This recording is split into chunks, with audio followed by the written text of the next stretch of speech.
Hello ಸ್ನೇಹಿತರೆ, KPSC ಮತ್ತು KEA ಎರಡೂ ಸಂಸ್ಥೆಗಳು ನಡೆಸ್ತಕ್ಕಂಥ ಕರ್ನಾಟಕದ ಎಲ್ಲ ಎಕ್ಸಾಮ್ಗಳಿಗೂ ಸಂಬಂಧಪಟ್ಟಿರ್ತಕ್ಕಂಥ ಪೇಪರ್ ಒನ್ನ ಮಾಡೆಲ್ ಕ್ವಶನ್ ಪೇಪರ್ನ ಡಿಸ್ಕಸ್ ಮಾಡೋಣ. ಸೊ ಇವು ಅಬ್ಕಾರಿ ಆಗಿರಲಿ, ಇವಾಗ ಕಾಲ್ಫಾರ್ಮ್ ಆಗ್ತಾ ಇರ್ತಕ್ಕಂಥ ಅಬ್ಕಾರಿ ಆಗಿರಲಿ ಮತ್ತು ಯಾವುದೇ ಎಕ್ಸಾಮ್ ಆಗಿರಲಿ, ಸೊ ಅವೆಲ್ಲದಕ್ಕೂ ಇದು ಹೆಲ್ಪ್ ಆಗ್ತಕ್ಕಂಥ ಪ್ರಶ್ನೆ ಪತ್ರಿಕೆ ಆಗಿರುತ್ತೆ. ಸೊ ಇದರಲ್ಲಿ ಏನಪ್ಪ ಅಂದರೆ ಮೆಂಟಲ್ ಎಬಿಲಿಟಿ ಮತ್ತು ಕರೆಂಟ್ ಅಫೇರ್ಸ್ನ ತೆಗೆದಿದ್ದೀನಿ ಸ್ನೇಹಿತರೆ.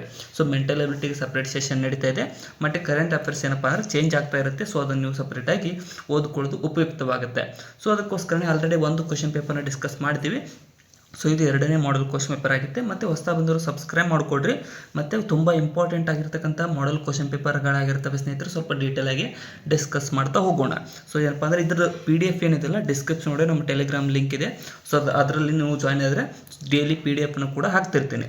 ಸೊ ಇಲ್ಲಿ ನೋಡಿರಿ, ಮೊದಲನೇ ಪ್ರಶ್ನೆ ಏನಿದೆ, ಭಾರತದ ಸಂವಿಧಾನದ ಈ ಕೆಳಗಿನ ಯಾವ ವಿಧಿಯು ಭಾರತದ ರಾಜ್ಯವನ್ನು ದಾವೆಗೆ ಗುರಿ ಮಾಡುವುದಕ್ಕೆ ಸಂಬಂಧಿಸಿದೆ ಅಂತ ಕೇಳ್ತಾರೆ. ಸೊ ದಾವೆಗೆ ಅಂತ ಅಂದರೆ ಶೂ ಅಂತ ಕರಿತೇವೆ ಇಂಗ್ಲೀಷ್ ಒಳಗಡೆ. ನಮ್ಮ ಗೌರ್ಮೆಂಟನ್ನು ಶೂಗೆ ಮಾಡ್ತಕ್ಕಂಥ ಒಂದು ಗುರಿಯನ್ನು ಹೊಂದಿರತಕ್ಕಂಥದ್ದು ಯಾವ ವಿಧಿ ಅಂತ ಕೇಳಿದ್ದಾರೆ. ಸೊ ಇದು ಯಾವುದಪ್ಪ ಅಂತಂದ್ರೆ ಆಪ್ಷನ್ ಸಿ ನೋಡಿ, 300ನೇ ವಿಧಿ. 300ನೇ ವಿಧಿ ಇದೆಯಲ್ಲ, ಇದು ಯೂನಿಯನ್ ಆಗಿರಲಿ ಅಂದರೆ ಕೇಂದ್ರ ಸರ್ಕಾರವಾಗಿರಲಿ, ರಾಜ್ಯ ಸರ್ಕಾರವಾಗಿರಲಿ, ಸೊ ಅವುಗಳ ಮೇಲೆ ಮೊಕದ್ದಮೆ ಹೂಡಿ ಸೊ ಅವುಗಳನ್ನು ಶೂ ಮಾಡುವಂತಹ ಗುರಿಯನ್ನು ಹೊಂದಿರತಕ್ಕಂಥ ವಿಧಿ ಆಗುತ್ತೆ ಸ್ನೇಹಿತರೆ. ಕನ್ನಡದಲ್ಲಿ ದಾವೆಗೆ ಅಂತಾರೆ, ಇಂಗ್ಲೀಷ್ನಲ್ಲಿ ಅದಕ್ಕೆ ಶೂ ಅಂತಾರೆ. ನೆಕ್ಸ್ಟ್ ಎರಡನೇ ಪ್ರಶ್ನೆ, ಭಾರತ ಸಂವಿಧಾನದ ಎಷ್ಟನೇ ತಿದ್ದುಪಡಿಯು ಆಡಳಿತಾತ್ಮಕ ನ್ಯಾಯಾಲಯಗಳ ಸ್ಥಾಪನೆಗೆ ಅವಕಾಶ ಮಾಡಿಕೊಟ್ಟಿದೆ ಅಂತ ಕೇಳಿದ್ದಾರೆ. ಸೊ ಅಡ್ಮಿರಲ್ ಜುರಿಸ್ಟಿಕ್ಷನ್ ಅಂತ ಕರಿತೀವಿ. ಆಡಳಿತಾತ್ಮಕ ನ್ಯಾಯಾಲಯ ಅಂತಂದರೆ ಅಡ್ಮಿರಲ್ ಜುರಿಸ್ಟಿಕ್ಷನ್ಗೆ ಅವಕಾಶ ಮಾಡಿಕೊಟ್ಟಿರ್ತಕ್ಕಂಥ ವಿಧಿ ತಿದ್ದುಪಡಿ ಯಾವುದಪ್ಪ ಅಂತಂದರೆ 42ನೇ ತಿದ್ದುಪಡಿ. ಸೊ ಈ ತಿದ್ದುಪಡಿ ಮೂಲಕ ಈ ಒಂದು ಅಡ್ಮಿರಲ್ ಜುರಿಸ್ಟಿಕ್ಷನನ್ನು ಸ್ಥಾಪನೆ ಮಾಡಲಾಯಿತು ಸ್ನೇಹಿತರೆ. ನೆನಪಿರಲಿ, ತುಂಬ ಇಂಪಾರ್ಟೆಂಟ್ ಆಗಿರುತ್ತವೆ. ಸೊ ಕೊನೆವರೆಗೂ ನೋಡಿ, ಮಧ್ಯೆ ಯಾರು ಬಿಟ್ಟು ಹೋಗಬೇಡಿ. ಮತ್ತು ಯಾರು ಪ್ರಿಪೇರ್ ಆಗ್ತಾ ಇದ್ರು ಸೊ ಅವ್ರಿಗೆ ಒಂದು ತಿಳ್ಕೊಡ್ರಿ, ನೀವು ಎಷ್ಟೇ ಓದಿದ್ರು ಒಂದು ಡೈಲಿ ಕ್ವಶನ್ ಪೇಪರ್ನ ಸಾಲ್ವ್ ಮಾಡ್ತಾ ಹೋದರೆ ಸೊ ಅದರದ್ದು ಇದನ್ನೇ ಬೇರೆ ಇರುತ್ತೆ, ಅಂದರೆ ನಿಮಗೆ ಒಂದು ಟೈಪ್ ಐಡಿಯಾ ಬರ್ತಾ ಹೋಗುತ್ತೆ ಸ್ನೇಹಿತರೆ. ಸೊ ಅದಕ್ಕೋಸ್ಕರನೇ ಮಿಸ್ ಮಾಡದೆ ಡೈಲಿ ಸಂಜೆ 6 ಗಂಟೆಗೆ ಈ ಕ್ವಶನ್ ಪೇಪರ್ ಡಿಸ್ಕಷನ್ ನಮ್ಮ ಚಾನಲ್ನಲ್ಲಿ ಬರ್ತಾ ಇರುತ್ತೆ, ನೋಡ್ತಾ ಇರಿ. ಭಾರತ ಸಂವಿಧಾನದ ಅನುಚ್ಛೇದ 215ನೇ ಅನುಚ್ಛೇದ 215ನೇ ವಿಧಿ ಉಚ್ಚ ನ್ಯಾಯಾಲಯಕ್ಕೆ ಸಂಬಂಧಿಸಿದಂತೆ ಏನನ್ನು ಉಪಬಂಧಿಸುತ್ತದೆ ಅಂತ ಕೇಳಿದ್ದಾರೆ. ಸೊ ಹೈಕೋರ್ಟ್ಗೆ ಸಂಬಂಧಪಟ್ಟಿರತಕ್ಕಂತೆ ಇದು ಏನನ್ನು ಉಪಬಂಧಿಸುತ್ತೆ ಅಂತ ಅಂದರೆ ಇದು ಅಭಿಲೇಖ ನ್ಯಾಯಾಲಯದ ಬಗ್ಗೆ ಹೇಳುತ್ತೆ. ಸೊ ಅಭಿಲೇಖ ನ್ಯಾಯಾಲಯ ಅಂದರೆ ಕೋರ್ಟ್ ಆಫ್ ರೆಕಾರ್ಡ್ ಅಂತ ಕರಿತೀವಿ. ಸೊ ಕೋರ್ಟ್ ಆಫ್ ರೆಕಾರ್ಡ್ ಬಗ್ಗೆ ಇದು ಹೇಳುತ್ತೆ. ಯಾವುದು? 215ನೇ ವಿಧಿ, ಕೋರ್ಟ್ ಆಫ್ ರೆಕಾರ್ಡ್ ಬಗ್ಗೆ. ಸೊ ನೆನ್ಪಿಟ್ಕೊಡ್ರಿ, ಆಪ್ಷನ್ ಬಿ ಇಲ್ಲಿ ಸರಿಯಾದಂಥ ಆಯ್ಕೆ ಆಗುತ್ತೆ ನೋಡಿ. ನೆಕ್ಸ್ಟ್, ಯಾವ ಸಮಿತಿಯು ನಬಾರ್ಡ್ ಸ್ಥಾಪಿಸಲು ಶಿಫಾರಸನ್ನು ಮಾಡಿತು ಅಂತ ಕೇಳಿದ್ದಾರೆ. ಸೊ ನಬಾರ್ಡ್ ಅಂತಂದರೆ ಈ ಒಂದು ಗ್ರಾಮೀಣ ಪ್ರದೇಶದಲ್ಲಿ ಸಾಲವನ್ನು ನೀಡ್ತಕ್ಕಂಥ, ಕೃಷಿಗೆ ಸಾಲ ನೀಡ್ತಕ್ಕಂಥ ಒಂದು ಬ್ಯಾಂಕ್ ಆಗಿದೆ.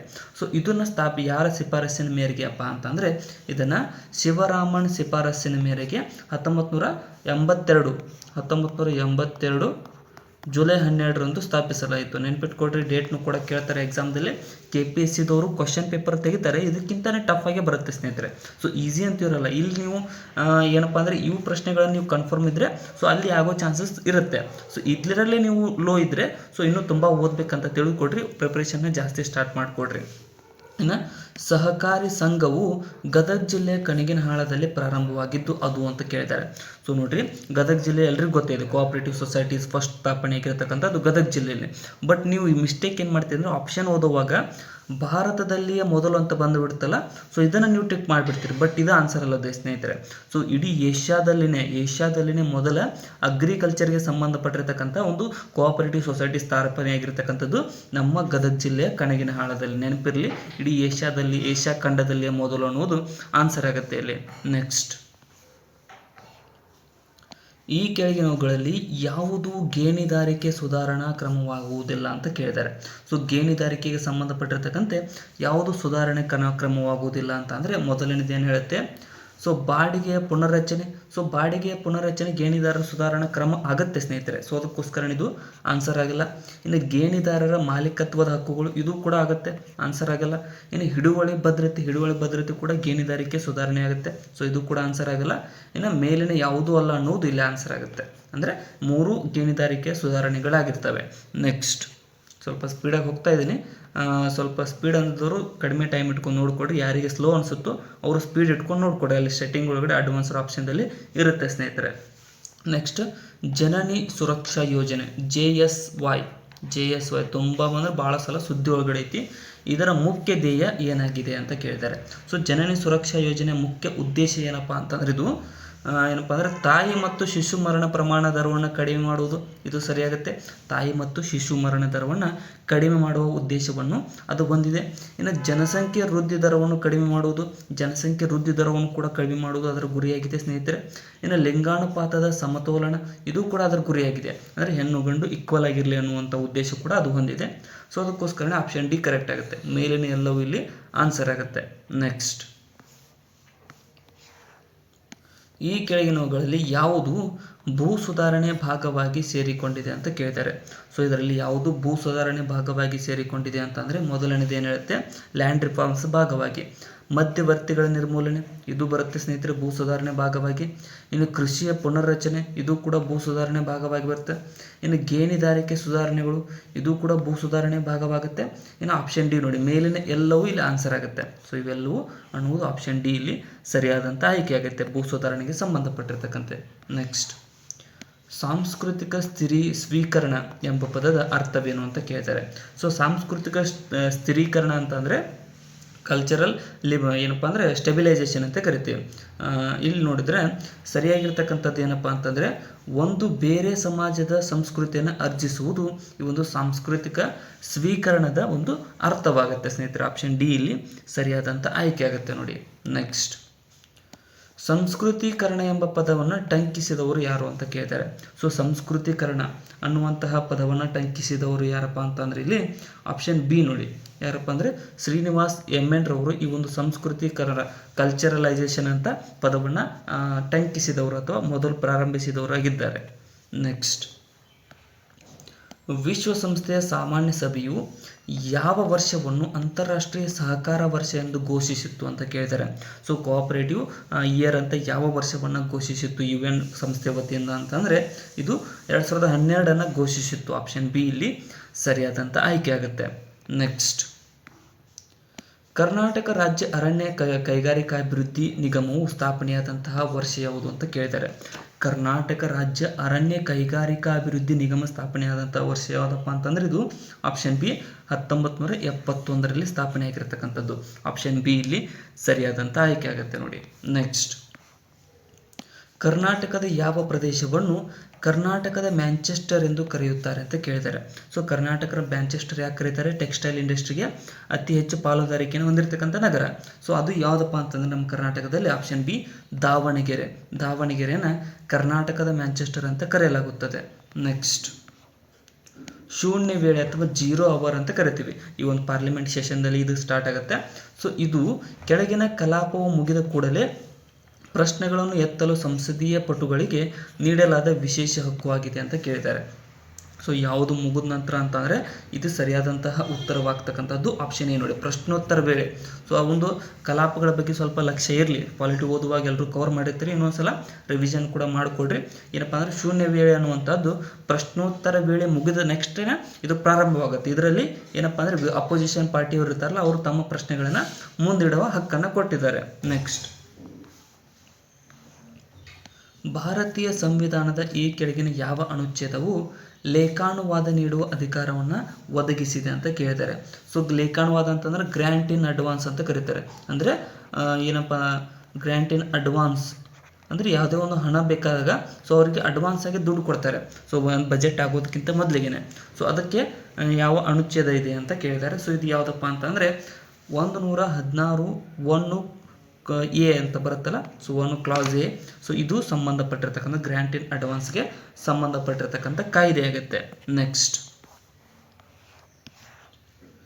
ನಿಯಂತ್ರಕರು ಮತ್ತು ಮಹಾಲೆಕ್ಕ ಪರಿಶೋಧಕರನ್ನು ಯಾವ ಸಮಿತಿಯ ಸ್ನೇಹಿತ, ತತ್ವಜ್ಞಾನಿ ಮತ್ತು ಮಾರ್ಗದರ್ಶಿ ಎಂದು ಬಣ್ಣಿಸಲಾಗಿದೆ ಅಂತ ಕೇಳಿದ್ದಾರೆ. ಸೊ ಕಂಟ್ರೋಲರ್ ಆ್ಯಂಡ್ ಆಡಿಟರ್ ಜನರಲ್ಗೆ ಯಾವ ಸಮಿತಿಯ ಸ್ನೇಹಿತ, ತತ್ವಜ್ಞಾನಿ ಅಂತ ಮಾರ್ಗದರ್ಶಿ ಅಂತ ಬಣ್ಣಿಸಲಾಗಿದೆ ಅಂತ ಅಂದರೆ ಇದು ಆಪ್ಷನ್ ಎ ಸಾರ್ವಜನಿಕ ಲೆಕ್ಕ ಸಮಿತಿಯ ಸ್ನೇಹಿತ, ತತ್ವಜ್ಞಾನಿ ಮತ್ತು ಮಾರ್ಗದರ್ಶಿ ಅಂತ ಬಣ್ಣಿಸಲಾಗಿದೆ ಕಂಟ್ರೋಲರ್ ಆ್ಯಂಡ್ ಆಡಿಟರ್ ಜನರಲ್ಗೆ.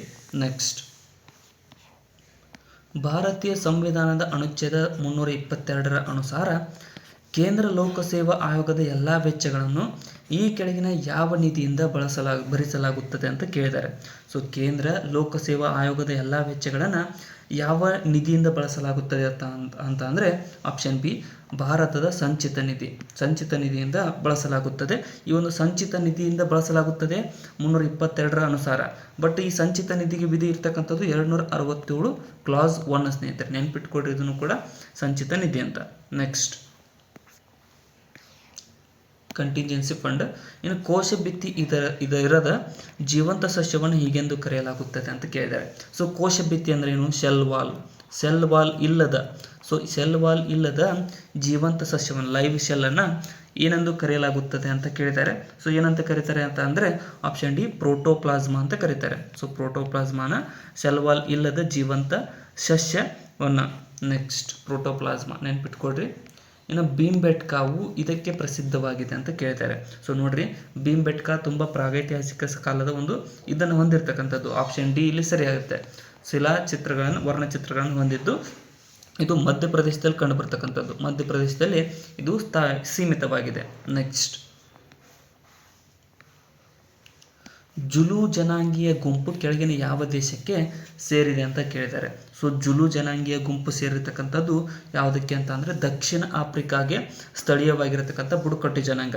ನೋಡ್ರಿ, ಮೊನ್ನೆ ಗ್ರೂಪ್ ಬಿ ಎಕ್ಸಾಮ್ದಲ್ಲಿ ಕೇಳಿದ್ರು ಸ್ನೇಹಿತರೆ, ಅಂದರೆ ಇವು ಏನಪ್ಪ ಅಂದರೆ ಬೇರೆ ಆಫ್ರಿಕಾದ ಬುಡಕಟ್ಟು ಜನಾಂಗದ ಬಗ್ಗೆ. ಸೊ ಅದು ಹಾಗಾಗಿ ನೀವು ಒಂದು ಸ್ವಲ್ಪ ಲಕ್ಷ್ಯ ಇರಲಿ ಆಫ್ರಿಕಾದ ಬುಡಕಟ್ಟು ಜನಾಂಗದವ್ರ ಬಗ್ಗೆ. ನೆಕ್ಸ್ಟ್ ಟೆಲಿಗ್ರಾಫ್ ಪ್ರಸ್ಥಭೂಮಿಯು ಇದರ ಮೇಲೆ ನೆಲೆಯಾಗಿದೆ ಅಂತ ಕೇಳಿದ್ದಾರೆ. ಸೊ ಟೆಲಿಗ್ರಾಫ್ ಅನ್ನುವಂತಹ ಪ್ಲಾಟ್ಯೂ ಇದು ಕಂಡುಬರ್ತಕ್ಕಂಥದ್ದು ಎಲ್ಲಪ್ಪ ಅಂತಂದರೆ ಉತ್ತರ ಅಟ್ಲಾಂಟಿಕ್ ಏನು ಪರ್ವತ ಶ್ರೇಣಿಯ ಮೇಲೆ ಇದು ಕಂಡುಬರುತ್ತೆ. ಅಂದರೆ ಗ್ರೀನ್ಲ್ಯಾಂಡ್ ಬರುತ್ತಲ್ಲ, ಸೊ ಉತ್ತರ ಅಮೆರಿಕದ ಮೇಲೆ, ಸೊ ಆ ಗ್ರೀನ್ಲ್ಯಾಂಡ್ ಪಕ್ಕದಲ್ಲಿ ಇದು ಕಂಡುಬರ್ತಕ್ಕಂಥದ್ದು. ಟೆಲಿಗ್ರಾಫ್ ಪ್ಲಾಟ್ಯೂ ಅನ್ನುವಂಥದ್ದು ಉತ್ತರ ಅಟ್ಲಾಂಟಿಕ ಏನು ಅಥವಾ ಪರ್ವತ ಶ್ರೇಣಿಯ ಅಲ್ಲಿ ಕಂಡುಬರುತ್ತೆ ಇದು. ನೆಕ್ಸ್ಟ್ ಭಾರತದಲ್ಲಿ ಆರ್ಥಿಕ ಉದಾರೀಕರಣ ಅಂತ ಕರಿತೀವಿ, ಲಿಬರಲೈಸೇಷನ್, ಎಕನಾಮಿಕಲ್ ಲಿಬರಲೈಸೇಷನ್. ಮುಚ್ಚಿದ ಇದು ಇತ್ತು ನಮ್ದು, ಏನಪ್ಪ ಅಂದರೆ ಮುಚ್ಚಿದ ಅರ್ಥವ್ಯವಸ್ಥೆ ಇತ್ತು. ಸೊ 1991ರವರೆಗೆ. ಸೊ 1991ರಲ್ಲಿ ಏನಪ್ಪ ಅಂದರೆ ನಮ್ಮದು ಎಕನಾಮಿ ಲಿಬರಲೈಸೇಷನ್ ಮಾಡಿದರು. ಸೊ ಡ್ಯಾಶ್ ಸಂಸ್ಥೆಗಳ ನಿಬಂಧನೆಗಳ ಭಾಗವಾಗಿ ಪ್ರಾರಂಭಿಸಲ್ಪಟ್ಟಿತು ಅಂತ ಕೇಳಿದ್ದಾರೆ. ಸೊ ಇದು ಯಾವ ಸಂಸ್ಥೆಗಳ ನಿಬಂಧನೆಗಳ ಭಾಗವಾಗಿ ಪ್ರಾರಂಭಿಸಲ್ಪಟ್ಟಿತು ಅಂತ ಅಂದರೆ ಇಲ್ಲಿ ಆಪ್ಷನ್ ಬಿ ವಿಶ್ವ ಬ್ಯಾಂಕು ಮತ್ತು ಅಂತಾರಾಷ್ಟ್ರೀಯ ಹಣಕಾಸು ನಿಧಿ ಇದೆಯಲ್ಲ, ಸೊ ಇವೆ ಎರಡರ ಒಂದು ಜಂಟಿ ಒಂದು ನಿಬಂಧನೆಯ ಭಾಗವಾಗಿ ನಮ್ಮದು ಉದಾರೀಕರಣವನ್ನು 1991ರಲ್ಲಿ ಪ್ರಾರಂಭ ಮಾಡುತ್ತೆ ನಮ್ಮ ದೇಶ. ಸೊ ನೆಕ್ಸ್ಟ್ ವಿದೇಶದೊಂದಿಗೆ ವಹಿವಾಟನ್ನು 1991ರವರೆಗೆ ನಡೆಸ್ತಿರ್ಲಿಲ್ಲ. ಸೊ ಅದರ ಆಚೆಗೆ ಸ್ಟಾರ್ಟ್ ಆಯಿತು. ಇನ್ನು ಉತ್ತರ ಗೋಳಾರ್ಧದಲ್ಲಿ ಚಂಡಮಾರುತದ ಅವಧಿಯಲ್ಲಿ ಗಾಳಿಯು ಬೀಸುವ ದಿಕ್ಕು ಯಾವುದು ಅಂತ ಕೇಳಿದ್ದಾರೆ. ಸೊ ಇದು ಭೂಮಿಯನ್ನು ಕೊಡ್ರಿ. ಸೊ ಇದು ಉತ್ತರ ಗೋಳಾರ್ಧ ಮೇಲಿಂದು. ಸೊ ಇದರಲ್ಲಿ ಏನಪ್ಪ ಅಂತಾರೆ, ಚಂಡಮಾರುತದ ಅವಧಿಯಲ್ಲಿ ಚಂಡಮಾರುತ ಬಂದಾಗ ಗಾಳಿ ಯಾವ ದಿಕ್ಕಿನಡೆಗೆ ಬೀಸುತ್ತೆ ಅಂತ ಅಂದರೆ ಇಲ್ಲಿ ಸರಿಯಾಗಿರ್ತಕ್ಕಂಥ ಉತ್ತರ ಆಪ್ಷನ್ ಎ ನೋಡಿ, ಗಡಿಯಾರದ ವಿರುದ್ಧ ದಿಕ್ಕು. ಸೊ ಈ ರೀತಿಯಾಗಿ ತಿರುಗುತ್ತೆ. ಸೊ ಈ ರೀತಿಯಾಗಿ ಗಡಿಯಾರದ ವಿರುದ್ಧ ದಿಕ್ಕಿಗೆ ಅದು ಏನಪ್ಪ ಅಂದರೆ ಚಂಡಮಾರುತ ತಿರುಗುತ್ತೆ, ಚಂಡಮಾರುತದ ಅವಧಿಯಲ್ಲಿ ಗಾಳಿ. ನೆಕ್ಸ್ಟ್ ಸಾಂಸ್ಕೃತಿಕ ಹಿಂದುಳುವಿಕೆಯು ಪರಿಕಲ್ಪನೆಯನ್ನು ಪರಿಚಯಿಸಿದವರು ಯಾರು ಅಂತ ಕೇಳಿದ್ದಾರೆ. ಸೊ ಸಾಂಸ್ಕೃತಿಕ ಹಿಂದುಳುವಿಕೆಯ ಪರಿಕಲ್ಪನೆಯನ್ನು ಪ್ರತಿಷ್ಠಾಪಿಸಿದವರು ಯಾರಪ್ಪ ಅಂದರೆ ಆಪ್ಷನ್ ಡಿ ವಿಲಿಯಂ ಆಗ್ಬರ್ನ್ರವರು ಪ್ರಸ್ತಾಪಿಸಿದ್ದಾರೆ. ನೆಕ್ಸ್ಟ್ ಮಹಾತ್ಮ ಗಾಂಧಿ ರಾಷ್ಟ್ರೀಯ ಗ್ರಾಮೀಣ ಉದ್ಯೋಗ ಖಾತ್ರಿ ಯೋಜನೆ MGNREGA Mahatma Gandhi national rural employment guarantee act ಅಂತ ಕರಿತೀವಿ. ಸೊ ಇದು ಕರ್ನಾಟಕದಲ್ಲಿ ಜಾರಿಗೆ ಬಂದ ದಿನಾಂಕ ಯಾವುದು ಅಂತ ಕೇಳಿದ್ದಾರೆ. ಸೊ ಇದು ಕರ್ನಾಟಕದಲ್ಲಿ ಯಾವಾಗ ಜಾರಿಗೆ ಬಂತು ಅಂತ ಅಂದರೆ ಆಪ್ಷನ್ ಬಿ ಏನಪ್ಪ ಅಂದರೆ 1/4/2006ರಲ್ಲಿ ಜಾರಿಗೆ ಬಂತು. ಸೊ ಇದು ಸ್ಥಾಪನೆ ಆಗಿರ್ತಕ್ಕಂಥ ಸ್ನೇಹಿತರೆ 2005ರಲ್ಲಿ ಸ್ಥಾಪಿಸಿದ್ದಾರೆ. ಬಟ್ ಇದು ಜಾರಿಗೆ ಬಂದಿರತಕ್ಕಂಥದ್ದು, ಇಡೀ ದೇಶದಲ್ಲಿ ಜಾರಿಗೆ ಬಂದಿರತಕ್ಕಂಥದ್ದು 2006ರಲ್ಲಿ. ಸೊ 2006 ಫೆಬ್ರವರಿ ಒಳಗಡೆ ದೇಶದಲ್ಲಿ ಜಾರಿ ಮಾಡಿತು. ಸೊ ಅದೇ ರೀತಿ ನಮ್ಮ ಕರ್ನಾಟಕದಲ್ಲಿ ಏಪ್ರಿಲ್ನಲ್ಲಿ 2006ರಲ್ಲಿ ಇದನ್ನು ಪ್ರಾರಂಭಿಸಲಾಯಿತು. ನೆನ್ಪಿಟ್ಕೊಡ್ರಿ. ನೆಕ್ಸ್ಟ್ ಕರ್ನಾಟಕದ ಯಾವ ಸ್ಥಳದಲ್ಲಿ ಪ್ರಥಮ ಕೃಷಿ ಪತ್ತಿನ ಸಹಕಾರ ಸಂಘ ರಚನೆಯಾಯಿತು ಅಂತ ಕೇಳಿದ್ದಾರೆ. ಸೊ ಆಲ್ರೆಡಿ ಒಂದು ಪ್ರಶ್ನೆ ಬಂದಿತ್ತು.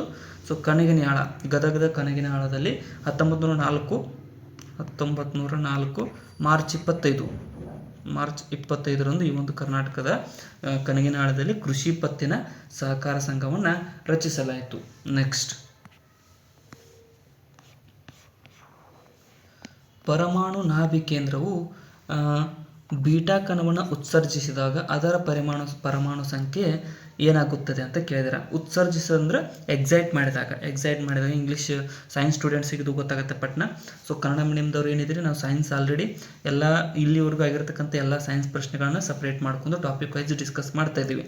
ಸೊ ಆ ಸೀರೀಸ್ನು ಕೂಡ ನೋಡ್ಕೊಡ್ರಿ, ತುಂಬ ಹೆಲ್ಪ್ಫುಲ್ ಆಗಿರುತ್ತೆ. ಸೊ ಇಂಗ್ಲೀಷ್ ಮೀಡಿಯಮ್ದವ್ರಿಗೂ ಕೂಡ ಹೆಲ್ಪ್ ಆಗುತ್ತೆ.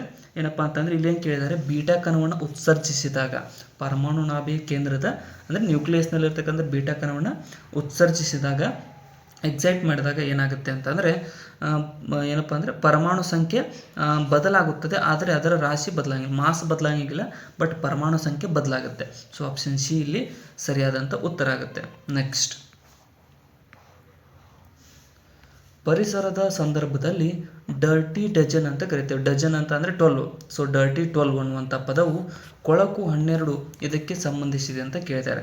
ಸೊ ಕೊಳಕು 12 ಅಥವಾ ಡರ್ಟಿ ಡಜನ್ ಅನ್ನುವಂಥದ್ದು ಯಾವುದಕ್ಕೆ ಸಂಬಂಧಪಟ್ಟಿದೆ ಅಂದರೆ 12 ಸತತವಾದ ಸಾವಯವ ಮಾಲಿನ್ಯಕಾರಕಕಾರಿಗಳಿಗೆ ಇದು ಸಂಬಂಧಪಟ್ಟಿದೆ. ಆಪ್ಷನ್ ಸಿ ಇಲ್ಲಿ ಸರಿಯಾದಂಥ ಆಯ್ಕೆ ಆಗುತ್ತೆ. ನೆಕ್ಸ್ಟ್, ಭಾರತದ ರಾಜ್ಯಗಳಲ್ಲಿ ಕೆಳಗಿನ ಯಾವ ರಾಜ್ಯಗಳು ಮೊಘಲರ ಅವಧಿಯಲ್ಲಿ ಮತ್ತು ಸುಲ್ತಾನರಲ್ಲಿ ಅಹೋಮ್ ಮನೆತನದವರ ಆಳ್ವಿಕೆಗೆ ಒಳಪಟ್ಟಿದ್ದವು ಅಂತ ಕೇಳಿದ್ದಾರೆ. ಸೊ ನೋಡ್ರಿ, ಭಾರತದ ರಾಜ್ಯಗಳಲ್ಲಿ ಯಾವ ರಾಜ್ಯಗಳು ಮೊಘಲರ ಅವಧಿಯಲ್ಲಿ ಮತ್ತು ಸುಲ್ತಾನರ ಅಹೋಮ್ ಮನೆತನದ ಆಳ್ವಿಕೆಗೆ ಒಳಪಟ್ಟಿದ್ದವು ಅಂತ ಅಂದರೆ ಇಲ್ಲಿ ಅಸ್ಸಾಂ ನೋಡಿ, ಅಸ್ಸಾಂ ಅಹೋಮ್ ಸಂಬಂಧಪಟ್ಟಿರ್ತಕ್ಕಂಥದ್ದು. ಇತ್ತೀಚೆಗೆ ಕೂಡ ಒಂದು ಅಹೋಮ್ ಇದನ್ನು ಸ್ಮಾರಕವನ್ನು ಏನಪ್ಪ ಅಂದರೆ ಯುನೆಸ್ಕೋ ಪಟ್ಟಿಗೆ ಕೂಡ ಸೇರಿಸಿದ್ದಾರೆ. ಸೊ ನೆನಪಿರಲಿ, ಅಹೋಮ್ ಅಂತ ಹೆಸರು ಬಂತಂದ್ರೆ ನೀವು ಅಸ್ಸಾಂ ಅಂತ ನೆನ್ಪಿಟ್ಕೊಳ್ರಿ ಸ್ನೇಹಿತರೆ. ನೆಕ್ಸ್ಟ್, ಇಬ್ರಾಹಿಂ ಲೋಧಿಯ ವಿರುದ್ಧ ಸಂಚು ಮಾಡಿದ ಮತ್ತು ದೆಹಲಿಯನ್ನು ಆಕ್ರಮಣ ಮಾಡಲು ಬಾಬರ್ನನ್ನು ಆಹ್ವಾನಿಸಿದ ಕೆಳಗಿನವರು ಯಾರು ಅಂತ ಕೇಳಿದ್ದಾರೆ. ಸೊ ಯಾರು? ದೌಲತ್ ಖಾನ್ ಲೋಧಿ ಆಹ್ವಾನ ಮಾಡಿದ ಸೊ ಬಾಬರ್ಗೆ ಬರ್ರಿ ಅಂತ. ಸೊ ಬಂದಾದಮೇಲೆ ಬಾಬರ್ 1526 ಏಪ್ರಿಲ್ 21 ಸೊ ಈ ಒಂದು 1ನೇ ಪಾಣಿಪತ್ ಕದನ ಸೊ ಬಾಬರ್ ಮತ್ತು ಇಬ್ರಾಹಿಂ ಲೋಧಿ ನಡುವೆ ನಡೀತು. ಸೊ ಅದರಲ್ಲಿ ಬಾಬರ್ ತನ್ನ ಸ್ಥಾಪನೆ ಮಾಡಿದ ಫಸ್ಟ್. ನೆಕ್ಸ್ಟ್, ಒಂದು ವಸ್ತುವನ್ನು 2 ಸಮಾಂತರ ಸಮತಲ ದರ್ಪಣಗಳ ಮಧ್ಯೆ ಇಟ್ಟಾಗ ದೊರೆಯುವಂಥ ಪ್ರತಿಬಿಂಬಗಳ ಸಂಖ್ಯೆ ಎಷ್ಟು ಅಂತ ಕೇಳಿದರೆ ಸೊ ಅನಂತ ಸ್ನೇಹಿತರೆ. ಸೊ ಇದೊಂದು ಮಿರರ್ ಇಲ್ಲಿ ಏನಾದರೂ ಒಂದು ವಸ್ತು ಇಟ್ಟರೆ ಎರಡೂ ಕಡೆ ಅನಂತವಾಗಿ ಇಮೇಜಸ್ ಕಾಣ್ತಾವೆ. ಆಪ್ಷನ್ ಡಿ ಇಲ್ಲಿ ಸರಿಯಾದಂಥ ಆಯ್ಕೆ ಆಗುತ್ತೆ. ಶೇವಿಂಗ್ ಬ್ರಷ್ ಅನ್ನು ಮುಳುಗಿಸಿ ನಂತರ ನೀರಿನಿಂದ ಹೊರತೆಗೆದಾಗ ಅದರ ಕೂದಲುಗಳು ಎಳೆಗಳು ಈ ಕೆಳಗಿನ ಯಾವ ಗುಣಲಕ್ಷಣದ ಕಾರಣದಿಂದ ಒಟ್ಟಿಗೆ ಅಂಟಿಕೊಳ್ಳುತ್ತವೆ ಅಂತ ಕೇಳಿದ್ದಾರೆ. ಸೊ ನೋಡಿರ್ಬೋದು, ನೀವು ಅಬ್ಸರ್ವ್ ಮಾಡಿರ್ಬೋದು, ಅದಕ್ಕೇನು ಕಾರಣ ಅಂತಂದರೆ ಮೇಲ್ಮೈ ಕರ್ಷಣ ಅಂತ ಕರೀತಾರೆ. So surface tension. ಸೊ ಅದಕ್ಕೋಸ್ಕರ ನಾವು ಏನಪ್ಪ ಅಂತಂದ್ರೆ ಅಂಟಿಕೊಂಡಂತೆ ಕಾಣಿಸ್ತವೆ, ನೀರಲ್ಲಿಟ್ಟಾಗ ಮತ್ತೆ ಹರಡ್ತವೆ. ನೆಕ್ಸ್ಟ್, ಹೊಸ ಕಂಪ್ಯೂಟರ್ಗಳನ್ನು ಒಂದು ಕಂಪನಿಯು ಸ್ಥಾಪಿಸಿ ಮತ್ತು ಉದ್ಯೋಗಿಗಳನ್ನು ಅವರಿಗೆ ಆ ಕಂಪ್ಯೂಟರ್ ಜ್ಞಾನವಿಲ್ಲವೆಂದು ವಜಾ ಮಾಡಿದರೆ ಅಂತಹ ನಿರುದ್ಯೋಗವನ್ನು ಯಾವ ರೀತಿಯ ನಿರುದ್ಯೋಗ ಎಂದು ಕರೆಯುತ್ತಾರೆ ಅಂತ ಕೇಳಿದ್ದಾರೆ. ಸೊ ಒಂದು ಕಂಪ್ಯೂಟರ್ ಕಂಪ್ನಿ ಐತಿ, ಅದರೊಳಗಡೆ ಒಂದಿಷ್ಟು ಜನ ವರ್ಕ್ ಮಾಡ್ತಾ ಇದ್ದಾರೆ. ಸೊ ಅವಾಗ ಅದು ಸಾಫ್ಟ್ವೇರನ್ನು ಅಪ್ಡೇಟ್ ಮಾಡಿ ಸೊ ಅಂದರೆ ಅವ್ರ ಸ್ಕಿಲ್ ಇಲ್ಲ ಅಂತ ಅವ್ರು ಹೊರಗೆ ಹಾಕುತ್ತೆ. ಸೊ ಅದು ಯಾವ ರೀತಿಯಾದ ನಿರುದ್ಯೋಗ ಅಂತ ಕೇಳಿದ್ದಾರೆ. ಸೊ ಅದು ಏನಪ್ಪ ಅಂತಂದರೆ ಘರ್ಷಣಾತ್ಮಕ ನಿರುದ್ಯೋಗ ಅಥವಾ ಫ್ರಿಕ್ಷನಲ್ ಅನ್ಎಂಪ್ಲಾಯ್ಮೆಂಟ್ ಅಂತ ಕರಿತೀವಿ. ಸೊ ಈ ರೀತಿಯಾಗಿ ಉಟ್ಕೊಳ್ತಕ್ಕಂಥದ್ದು ಫ್ರಿಕ್ಷನಲ್ ಅನ್ಎಂಪ್ಲಾಯ್ಮೆಂಟ್ ಸ್ನೇಹಿತರೆ.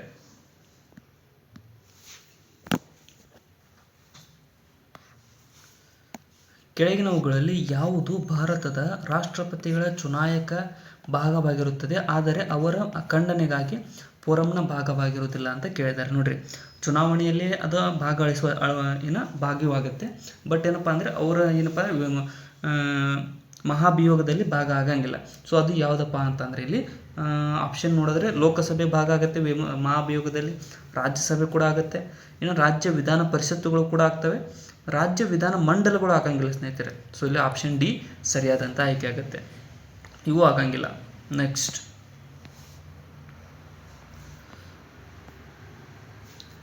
ವಿಶ್ವಸಂಸ್ಥೆಯನ್ನು ಕುರಿತ ಕೆಳಗಿನ ಹೇಳಿಕೆಗಳನ್ನು ಪರಿಗಣಿಸಿ. ಸೊ ಇಲ್ಲಿ ನೋಡ್ರಿ, ವಿಶ್ವಸಂಸ್ಥೆ ಯುನೈಟೆಡ್ ನೇಷನ್ ಕುರಿತು ಸೊ ಮೊದಲನೇ ಹೇಳಿಕೆ ಏನು ಹೇಳುತ್ತೆ, ಎರಡನೇ ಪ್ರಪಂಚ ಮಹಾಯುದ್ಧ ವರ್ಲ್ಡ್ ವಾರ್ ನಡೀತಲ್ಲ ನಂತರ 1945ರ 74ನೇ ಅಕ್ಟೋಬರ್ನಲ್ಲಿ ಇದು ಸ್ಥಾಪನೆ ಆಯಿತು. ಸರಿಯಾಗಿದೆ. ವಿಶ್ವಸಂಸ್ಥೆ ಸ್ಥಾಪನೆ ಆಗಿರ್ತಕ್ಕಂಥದ್ದು ಅಕ್ಟೋಬರ್ 24 ಮತ್ತು 1945ರಲ್ಲಿ. ಇನ್ನು ಯುನೈಟೆಡ್ ನೇಷನ್ನ ಕೇಂದ್ರ ಕಾರ್ಯಸ್ಥಾನವು ನ್ಯೂಯಾರ್ಕ್ ನಗರದ ಮನ್ಹಾಟನ್ನಲ್ಲಿದೆ. ಕೇಂದ್ರ ಕಾರ್ಯಸ್ಥಾನ ಇರತಕ್ಕಂಥದ್ದು ಮನ್ಹಾಟನ್ದಲ್ಲಿ. ಸೊ ಸರಿಯಾಗುತ್ತೆ. ಎರಡನೇದು ಕೂಡ ಯುನೈಟೆಡ್ ನೇಷನ್ನು 2001ರಲ್ಲಿ ನೊಬೆಲ್ ಶಾಂತಿ ಪಾರಿತೋಷಕವನ್ನು ಗೆದ್ದಿದೆ. ಸೊ ಇದು ಕೂಡ ಸರಿಯಾಗುತ್ತೆ. ಸೊ ಇಲ್ಲಿ 3 ಸರಿಯಾಗ್ತವೆ. ಆಪ್ಷನ್ ಡಿ ಇಲ್ಲಿ ಆನ್ಸರ್ ಆಗುತ್ತೆ ನೋಡಿ. ನೆಕ್ಸ್ಟ್, ಭಾರತದ ಪ್ರಥಮ ಮಹಿಳಾ ಮುಖ್ಯ ಚುನಾವಣಾ ಆಯುಕ್ತರನ್ನು ಗುರುತಿಸಿರಿ ಅಂತ ಕೇಳಿದ್ದಾರೆ. ಸೊ ಯಾರಪ್ಪ ಅಂತಂದರೆ ಶ್ರೀಮತಿ VS ರಮಾದೇವಿ. ಸೊ ಇವರು ನಮ್ಮ ಕರ್ನಾಟಕದ 9ನೇ ರಾಜ್ಯಪಾಲರಾಗಿ ಕೂಡ ಸೇವೆಯನ್ನು ಸಲ್ಲಿಸಿದ್ದಾರೆ. ಅದೇ ರೀತಿಯಾಗಿ ಇವರು ಭಾರತದ ಪ್ರಥಮ ಮಹಿಳಾ ಮುಖ್ಯ ಚುನಾವಣಾ ಆಯುಕ್ತರಾಗಿ ಕೂಡ ತಮ್ಮ ಸೇವೆಯನ್ನು ಸಲ್ಲಿಸಿದ್ದಾರೆ. ನೆಕ್ಸ್ಟ್, ಉಚ್ಚ ನ್ಯಾಯಾಲಯದ ನ್ಯಾಯಾಧೀಶರ ವೇತನ ಮತ್ತು ಭತ್ಯೆಗಳನ್ನು ಭರಿಸುವುದು ಯಾರು ಅಂತ ಕೇಳಿದ್ದಾರೆ. ಸೊ ಉಚ್ಚ ನ್ಯಾಯಾಲಯದ ನ್ಯಾಯಾಧೀಶರ ಒಂದು ವೇತನ ಮತ್ತು ಭತ್ಯೆಗಳನ್ನು ಭರಿಸುವುದು ಯಾರಪ್ಪ ಅಂತಂದರೆ ರಾಜ್ಯದ ಕ್ರೋಢೀಕೃತ ನಿಧಿ. ಸೊ ಕಂಟಿಂಜೆನ್ಸಿ ಫಂಡ್ ಆಫ್ ಸ್ಟೇಟ್ನಲ್ಲಿ ಇದನ್ನು ಬಳಸಲಾಗುತ್ತದೆ. ನೆಕ್ಸ್ಟ್, ಇವುಗಳನ್ನ ಹೊಂದಿಸಿ ಬರೆಯಿರಿ ಅಂತ ಕೇಳಿದ್ದಾರೆ. ಸೊ ಇಲ್ಲಿ ನೋಡ್ರಿ, ಹೊಂದಿಸಿ ಬರೆದಾಗ ಏನಾಗುತ್ತೆ, ಕಾಗದ ಕೈಗಾರಿಕೆ ಮತ್ತು ಅವುಗಳನ್ನು ಕಂಡು ಬರ್ತಕ್ಕಂಥ ರಾಜ್ಯ. ಸೊ ಕಾಮ್ಟಿ ಕಂಡು ಬರ್ತಕ್ಕಂಥದ್ದು ಮಹಾರಾಷ್ಟ್ರದಲ್ಲಿ. ಸೊ ಮಹಾರಾಷ್ಟ್ರದಲ್ಲಿ ರಾಜಮಂಡ್ರಿ ಕಂಡು ಬರ್ತಕ್ಕಂಥದ್ದು ಆಂಧ್ರ ಪ್ರದೇಶದಲ್ಲಿ. ಇನ್ನು ಶಹಡೋಲ್ ಕಂಡು ಬರ್ತಕ್ಕಂಥದ್ದು ಮಧ್ಯಪ್ರದೇಶದಲ್ಲಿ. ಇನ್ನು ಬೆಳಗೋಳ ಕಂಡು ಬರ್ತಕ್ಕಂಥದ್ದು ಕರ್ನಾಟಕದಲ್ಲಿ. ಸೊ ಇಲ್ಲಿ ನೋಡಿ 2, 3, 4, 1 ಅಂದರೆ ಆಪ್ಷನ್ ಬಿ ಇಲ್ಲಿ ಸರಿಯಾದಂಥ ಆಯ್ಕೆ ಆಗುತ್ತೆ ನೋಡಿ. ನೆಕ್ಸ್ಟ್, ಜಲಮಾಲಿನ್ಯವನ್ನು ಸೂಚಿಸುವ ಸಸ್ಯ ಜಾತಿ ಪ್ರಭೇದವು ಯಾವುದು ಅಂತ ಕೇಳಿದ್ದಾರೆ. ಸೊ ನೋಡ್ರಿ, ಅಲ್ಲಿ ಆ ಒಂದು ಸಸ್ಯ ಜಾತಿ ಬೆಳೀತು ಅಂತಂದರೆ ಅದು ಜಲಮಾಲಿನ್ಯ ಸೂಚಕವಾಗುತ್ತೆ. ಅದು ಏನಪ್ಪ ಅಂದರೆ ಐಕೋರ್ನಿಯಾ ಜಾತಿ ಪ್ರಭೇದ ಏನಾದರೂ ಅಲ್ಲಿ ಬೆಳೀತು ಅಂತಂದರೆ ಇದು ಜಲಮಾಲಿನ್ಯಕ್ಕೆ ಕಾರಣವಾಗಿರತಕ್ಕಂಥ ಒಂದು ಇದಾಗುತ್ತೆ. ಅಂದರೆ ಅಲ್ಲಿ ಜಲಮಾಲಿನ್ಯ ಆಗಿದೆ ಅಂತ ಸೂಚಿಸ್ತಕ್ಕಂಥ ಸಸ್ಯ ಜಾತಿ ಪ್ರಭೇದವಾಗಿದೆ. ನೆಕ್ಸ್ಟ್, ಕರ್ನಾಟಕದ ದಕ್ಷಿಣ ಕನ್ನಡ ಜಿಲ್ಲೆಯಲ್ಲಿ ಗಂಭೀರ ಆರೋಗ್ಯ ತೊಂದರೆ ಉಂಟು ಮಾಡಿದ ಕೀಟನಾಶಕ ಯಾವುದು ಅಂತ ಕೇಳಿದ್ದಾರೆ. ಸೊ ದಕ್ಷಿಣ ಕನ್ನಡ ಜಿಲ್ಲೆಯ ಒಳಗಡೆ ಗಂಭೀರ ಆರೋಗ್ಯ ತೊಂದರೆಯನ್ನು ಕೂಡ ಉಂಟು ಮಾಡಿತ್ತು. ಇದು ಕೀಟನಾಶಕ ಯಾವುದಪ್ಪ ಅಂತಂದರೆ ಎಂಡೋಸಲ್ಫಾನ್ ಇದು ಮಾಡಿರ್ತಕ್ಕಂಥದ್ದು. ಆಪ್ಷನ್ ಬಿ ಇಲ್ಲಿ ಸರಿಯಾದಂಥ ಆಯ್ಕೆ ಆಗುತ್ತೆ. ನೆಕ್ಸ್ಟ್, ಮಾನವನಲ್ಲಿ ಸೀಸಕ್ಕೆ ತೀವ್ರ ಒಡ್ಡುವಿಕೆಯಿಂದ ಉಂಟಾಗುವ ರೋಗವು ಯಾವುದು ಅಂತ ಕೇಳಿದ್ದಾರೆ. ಸೀಸ ಅಂತಂದ್ರೆ ಲೆಡ್. ಸೊ ನೀವು ಹಿಂದೆ ಒಂದು ನ್ಯೂಸನ್ನು ಕೂಡ ಕೇಳಿರ್ಬೋದು. ಸೊ ಲೆಡ್ಡಿನ ಅಂಶ ಈ ಒಂದು ಮ್ಯಾಗಿ ತಿಂತಿರಲ್ಲ ಅದರಲ್ಲಿ ಜಾಸ್ತಿ ಕಂಡು ಬಂದಿತ್ತು. ಅದಕ್ಕೋಸ್ಕರ ಮ್ಯಾಗಿ ಕೂಡ ಬ್ಯಾನ್ ಆಗಿತ್ತು. ಬಟ್ ಏನಪ್ಪ ಅಂದರೆ ಇದು ಹೆಚ್ಚು ಇದರಿಂದ ಕಂಡು ಬರ್ತಕ್ಕಂಥ ರೋಗ ಯಾವುದಪ್ಪ ಅಂದರೆ ಪ್ಲಂಬಿಸಮ್ ರೋಗ ಲೆಡ್ನ ಒಂದು ಹೆಚ್ಚಿನ ಇದು ಒಡ್ಡುವಿಕೆಯಿಂದ ಉಂಟಾಗ್ತಕ್ಕಂಥ ರೋಗ. ಇನ್ನು ಇಟಾಯಿಟಾಯಿ ಕಂಡು ಬರ್ತಕ್ಕಂಥ ಕ್ಯಾಡ್ಮಿಯಂದಿಂದ ಬರುತ್ತೆ. ನೂರಾಲ್ಜಿಯಾ ಅನ್ನುವಂಥದ್ದು ಇದೊಂದು ನರ್ವ್ಗೆ ಸಂಬಂಧಪಟ್ಟಿರ್ತಕ್ಕಂಥದ್ದಾಗಿದೆ. ಇದು ಯಾವುದೇ ಇದರಿಂದ ಬರೋಂಗಿಲ್ಲ. ಇನ್ನು ಬೈಸಿನೋಸಿನ್ ಅನ್ನುವಂಥದ್ದು ಡ್ರಗ್ಸ್ನಿಂದ ಬರುತ್ತೆ. ಜಾಸ್ತಿ ಡ್ರಗ್ಸ್ ತಗೋತಾರಲ್ಲ, ಸೊ ಅದರಿಂದ ಈ ಒಂದು ಬೈಸಿನೋಸಿನ್ ಬರುತ್ತೆ. ನೆಕ್ಸ್ಟ್, ಲೆಡ್ನಿಂದ ಬರ್ತಕ್ಕಂಥ ಪ್ಲಂಬಿಸಮ್ ಅನ್ನುವಂಥದ್ದು ನೆನ್ಪಿಟ್ಕೊಡ್ರಿ. ಯಾವ ರೇಖಾಂಶವು ಹಿಂದೂ ಮಹಾಸಾಗರ ಮತ್ತು ಪೆಸಿಫಿಕ್ ಸಾಗರಗಳ ಮಧ್ಯೆ ಗಡಿರೇಖೆಯನ್ನು ರೂಪಿಸುತ್ತದೆ ಅಂತ ಕೇಳಿದ್ರೆ, ಒಂದು ನಿಮಿಷ.